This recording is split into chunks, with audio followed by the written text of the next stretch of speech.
కూడా Obulapuram mining company అక్రమంగా తవ్వకాలు జరిపిందేమో అనేటటువంటి అనుమానం, అలాగే రాష్ట్ర ప్రభుత్వం సరైనటువంటి చర్యలు తీసుకోలేదు అని చాలా స్పష్టంగా సుప్రీంకోర్టు సాధికార కమిటీ చెప్పినటువంటి సందర్భంలో రాష్ట్ర ప్రభుత్వం అనంతపురం జిల్లాలో ఉన్నటువంటి మైనింగ్ లో ఉన్నటువంటి అన్ని మైనింగ్లు తవ్వకాలని ఆపాలని, అక్కడ తవ్వినటువంటి ఖనిజాన్ని రవాణా చేయకుండా తరలించకుండా ఆపాలి అనే నిర్ణయం తీసుకుంది. ఈ సందర్భంగా అసలు ఏ రకమైనటువంటి అక్రమాలు జరుగుతున్నాయి, ఎందుకు జరుగుతున్నాయి, హద్దులు ఎల్లలు సరిహద్దులు ఎందుచేత స్పష్టంగా మనం నిర్దేశించలేకపోతున్నాము అనేటటువంటి విషయం మీద, అక్రమంగా నో మ్యాన్ ల్యాండ్ లో ఎవరికీ చెందినటువంటి ప్రాంతాల్లో మైనింగ్ చేసుకోవడానికి ఎందుకు అవకాశం కలుగుతోంది, ప్రభుత్వానికి దీంట్లో వస్తున్నటువంటి ఆదాయం ఏమిటి, ప్రజాధనం ఎంత కొల్లగొట్టేటటువంటి పరిస్థితి ఉంది, ఎంత నష్టపోతున్నాము అనేటటువంటి విషయాల మీద ఇవాళ దృష్టి సారిద్దాం. చర్చను ప్రారంభించుకునే ముందు రాష్ట్రంలో ఉన్నటువంటి వివిధ రాజకీయ పక్షాల నాయకులు ఓబులాపురం మైనింగ్ కంపెనీ చుట్టూ బిగుసుకుంటున్నటువంటి వివాదం, అది జటిలమవుతున్నటువంటి వివాదం గురించి చేస్తున్నటువంటి వ్యాఖ్యల్ని ఒకసారి చూద్దాం. సొత్తుది ఇది ప్రజలది కదా, ప్రజలకు ముట్టాల్సిన అవసరం లేదా? ఇది ఈ యొక్క మొత్తం మైనింగ్ యొక్క వచ్చే సంపద ప్రజలకు చెందే విధంగా, ప్రభుత్వ ఖజానాలో జమ అయ్యే విధంగా చర్యలు చేపట్టేంత వరకు మా పోరాటం కొనసాగుతుంది. అదేవిధంగా ఈ ఓఎంసీ మీద మొత్తం టోటల్ గా మొత్తం కంప్లీట్ అక్రమాలన్నీ బయటకు వచ్చినంత వరకు ఇవాళ మా ఉద్యమం ఆగేదలేదు. మేము వేటాడుతూనే ఉంటాం, దీన్ని విడిచిపెట్టే ప్రసక్తి లేదు. ఈ టెక్నికల్ కేసు సుప్రీంకోర్టు తీర్పు రావాలి అనే మాట కూడా అవకాశం లేకుండా వారి దగ్గర నుంచి మాకు సరాసరి నోటీసు వచ్చింది. నిన్న బహుశా ఫ్యాక్షన్ మొన్న బందినట్టుంది, నిన్న మధ్యాహ్నం వచ్చింది. మేము వితౌట్ వేస్టింగ్ 1 minute టైం అధికారులను పిలిచి రాత్రి నిర్ణయం తీసుకుని మాకు లేట్ అయినప్పటికీ కూడా అన్ని యాంగిల్స్ చూచి మైనింగ్ ఆపరేషన్ సాపాలి, మైనింగ్ మెటీరియల్ ఏదైతే ఉందో దాని ట్రాన్స్పోర్టేషన్ కూడా యాక్టివ్ చేయాలి అని కూడా రాష్ట్ర ప్రభుత్వం చర్యలు తీసుకుంది. అంటే ఒక తీవ్రమైనటువంటి ఆరోపణ వచ్చింది. ఇప్పుడు ఆరోపణలో ప్రాథమికమైనటువంటి సాక్ష్యాధారాలు ఉన్నప్పుడు ప్రభుత్వం చర్య తీసుకోవడం వెనకాలం. సిబిఐ విచారణ గురించి రాష్ట్ర ప్రభుత్వం నుంచి కేంద్ర ప్రభుత్వానికి లేఖ వ్రాయడం జరిగింది. సిబిఐ విచారణ చేపడతారా లేదా అన్న విషయం మాకు ఇంకా తెలియపరచలేదు. కాబట్టి సిబిఐ విచారణ కేంద్ర ప్రభుత్వం జరపాలి అన్న మా స్టాండ్ లో తేడా ఏమీ లేదు. సుప్రీంకోర్టు జడ్జిమెంట్ కొరకు ఎదురు చూస్తాం. ఏమి కష్టం లేకుండానే అతను ఉన్నటువంటి లీజ్ అగ్రిమెంట్ కన్నా మించి దాదాపు 32 మంది ప్రైవేట్ మైన్స్ ఓనర్ల యొక్క ఆస్తులను స్వాధీనం చేసుకుని మైనింగ్ చేస్తున్నాడు. సాక్షాత్తు ఎక్స్ఎంపీ పొందయ్య లాంటి వాళ్ళు మైన్స్ కూడా ఆక్రమించుకొని పనిచేసుకుంటున్నాడు, ఏం చేయలేకపోతున్నాడు. దీంతో ఈ డబ్బులు విపరీతం వచ్చాయి కాబట్టి ఇతను బీజేపీని కంట్రోల్ చేస్తున్నాడు, ఇటు కాంగ్రెస్ పార్టీ కంట్రోల్ చేస్తున్నాడు. ఇది ప్రజాస్వామ్యానికి సవాల్ అంటే రాజకీయ ప్రజాస్వామ్యం కూలీ కావడానికి ఉపయోగపడేటువంటి చర్యలు చేపట్టారు. తులసిరెడ్డి గారు, గనుల్లోని తవ్వేటటువంటి వాళ్ళు, లీజుకు పొందినటువంటి వాళ్ళు ముందు ఎంత చిన్నగా ఉన్నా మామూలుగా ఉన్నా రాను రాను పెరిగిపోయి అక్రమార్జన బాగా ఎక్కువగా అయిపోయి ప్రభుత్వాలని పార్టీలని నియంత్రించే స్థితికి లొంగదీసుకునేటువంటి స్థితికి వచ్చేటువంటి బాగా బలంగా ఒక అభిప్రాయం ఉంది. రాష్ట్రంలో కూడా జరుగుతుందని అంటున్నారు. జనరల్ గా మనకు అనేక సంపదల్లో ఇప్పుడు వృక్ష సంపద, ఖనిజ సంపద, మానవ సంపద, అటవీ సంపద, రకరకాల సంపదల్లో ఖనిజ సంపద ఒక ప్రధానమైనటువంటి వనరు. ఈ ఖనిజ సంపదను అది ఒక్కొక్క ప్రాంతంలో ఉంటుంది. దీన్ని సామాజిక అభివృద్ధి కోసము, భవిష్యత్ అవసరాల కోసము, పారిశ్రామిక డెవలప్మెంట్ కోసము, ఇన్ఫ్రాస్ట్రక్చర్ డెవలప్మెంట్ కోసము జుడిషియస్ గా ఉపయోగించుకుంటూ కేంద్ర ప్రభుత్వ ఖజానాను రాష్ట్ర ప్రభుత్వ ఖజానాకు, ఫర్ ఎగ్జాంపుల్ ఇప్పుడు వచ్చేసి గల్ఫ్ కంట్రీస్ లో ఒక్క ఖనిజ సంపద, ఒక్క పెట్రోలియం ప్రొడక్ట్స్ లో వాళ్ళు మొత్తము ప్రపంచంలోనే పర్ క్యాపిటల్ ఇన్కమ్ లో పైనుండే స్థాయికి వచ్చారు. కాబట్టి ఒక్కొక్క ప్రాంతానికి ఒక ఖనిజం ఉంటుంది, దాన్ని జుడిషియస్ గా ఉపయోగించుకోవాలి. ఇది యాక్చువల్ గా ఖనిజాలకు సంబంధించి పాలసీస్. కానీ దీంట్లో మేజర్ మినరల్స్, మైనర్ మినరల్స్ అనే కేటగిరీ కింద ఒక్కొక్కసారి అంతర్జాతీయ మార్కెట్లో, జాతీయ స్థాయిలో ఒక్కొక్క ఖనిజానికి ఓసారి వెరైటీస్ కి ఇంపార్టెన్స్ వస్తుంది, ఓసారి ఐరన్ కి ఇంపార్టెన్స్ వస్తుంది, ఓసారి మ్యాంగనీస్ కి, ఓసారి బాక్సైట్ కు.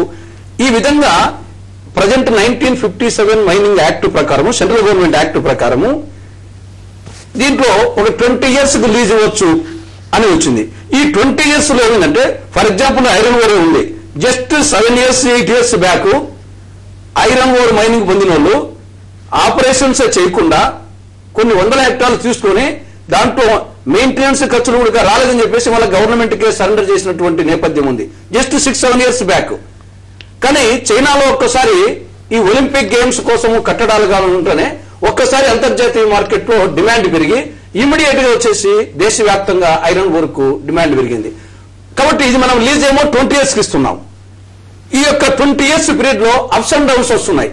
ఆ నేపథ్యంలో ఇవాళ ఉన్నటువంటి మొత్తం వివాదం అంతా అనంతపురం జిల్లాలో ఇనప ఖనిజం గురించి, ఓబులాపురం మైనింగ్ కంపెనీ గురించి మీకుంది, మీ అందరికీ తెలిసినటువంటిది. ఏ రకంగానూ కూడా మేము ఎక్కడ అక్రమానికి పాల్పడలేదు అని ఓబులాపురం మైనింగ్ కంపెనీ అధినాయకులైనటువంటి గాలి జనార్దన్ రెడ్డి గారు చెప్తున్నారు. సుప్రీంకోర్టు సాధికారిక కమిటీ అయితే చాలా అక్రమాలు ఉన్నట్టుగా తెలుస్తోంది అనేటువంటి మాట చెప్పింది. రాష్ట్ర ప్రభుత్వం నియమించినటువంటి త్రిసభ్య కమిటీ కూడా అనుమానాలు వ్యక్తం చేసింది. మీరందరూ నిన్న రాత్రి రాష్ట్ర ప్రభుత్వం నిర్ణయం తీసుకోక ముందు వరకు కూడా మీరందరూ కూడా దానిని సమర్థిస్తూ వచ్చారు. ఇక్కడ అది ఓబులాపురం మైనింగ్ కంపెనీ కానీ ఇంకోటి కానీ ఇక్కడ సెంట్రల్ గవర్నమెంట్ కు సంబంధించి రాయల్టీ రూపంలో సెంట్రల్ ఖజానాకు సంబంధించి, స్టేట్ గవర్నమెంట్ కు సంబంధించి ఇంతవరకు మన రాష్ట్రంలో కానీ మిగతా రాష్ట్రాల్లో కానీ ఈ యొక్క మేజర్ మినరల్స్ నుండి ఒక్క పైసా కూడా వచ్చే విధంగా ఏ స్టేట్ లో కూడా లేదు. అక్కడ జరుగుతున్నటువంటి అక్రమాలను రాష్ట్ర ప్రభుత్వం కప్పిపుచ్చడానికి ప్రయత్నం చేసింది అని సుప్రీంకోర్టు సాధికారిక కమిటీ చాలా స్పష్టంగా నివేదికలో పేర్కొంది. సరే, ఇప్పుడు ఇది యాక్చువల్ గా తపాలా గణేష్ అనే ఒక వ్యక్తి వచ్చేసి Bellary iron ore projects limited కు అండ్ ఓబులాపురం మైనింగ్ కంపెనీకి ఈ రెండు దాంట్లకు కూడా లీజ్ ఇచ్చింది గతంలోనే. కాంగ్రెస్ ప్రభుత్వం అధికారంలోకి రాకపోవడమే, తెలుగుదేశం ప్రభుత్వం ఉన్నప్పుడే ఆ కంపెనీకి లీజ్ ఇచ్చింది వీళ్ళే, ఈ కంపెనీకి లీజ్ ఇచ్చింది వాళ్ళే. సరే, ఆ కంపెనీల మధ్య కొంత వాళ్ళ దాంట్లోకి వీళ్ళు వచ్చారని ఈ దాంట్లోకి వాళ్ళు వచ్చారని అదొక డిస్ప్యూట్. ఇద్దరిది కాకుండా ఎవరికి కేటాయించిన దాంట్లో కూడా పోయారు ఓఎంసీ వాళ్ళు అనేది ఒకటి.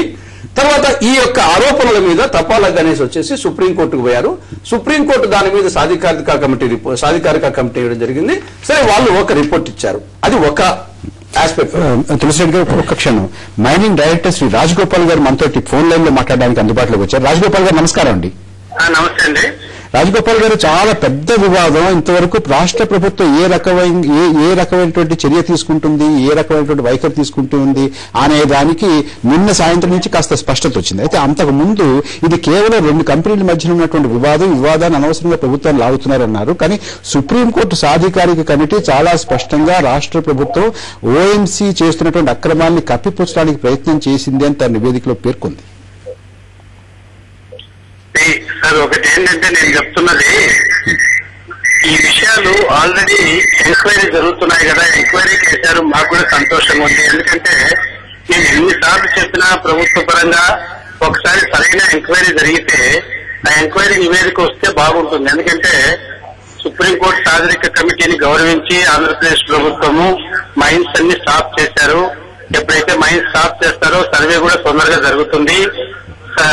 ఇప్పుడు మేము ఒకసారి సర్వే చేశాం, మేము కూడా అత్యున్నత కమిటీనే ఏర్పాటు చేసి సర్వే చేశాం. వీళ్ళు సర్వే చేసినప్పుడు వాళ్ళు ఇచ్చిన రిపోర్ట్ ఆధారంగా అక్కడ ఇల్లీగల్ మైనింగ్ లేదు, లేకపోతే ఎంక్రోచ్మెంట్ లేదని చెప్పేసి ఫారెస్ట్ డిపార్ట్మెంట్ వాళ్ళు ఇచ్చిన రిపోర్ట్ ఆధారంగానే మేము చెప్తున్నాం ఇంతవరకు. సరే, ఇప్పుడు ఇల్లీగల్ మైనింగ్ ఉందంటున్నారు. ఒక్క విషయం నేను మీకు చెప్తున్నాను, 1965 నుంచి మైన్స్ అక్కడ ఉన్నాయి.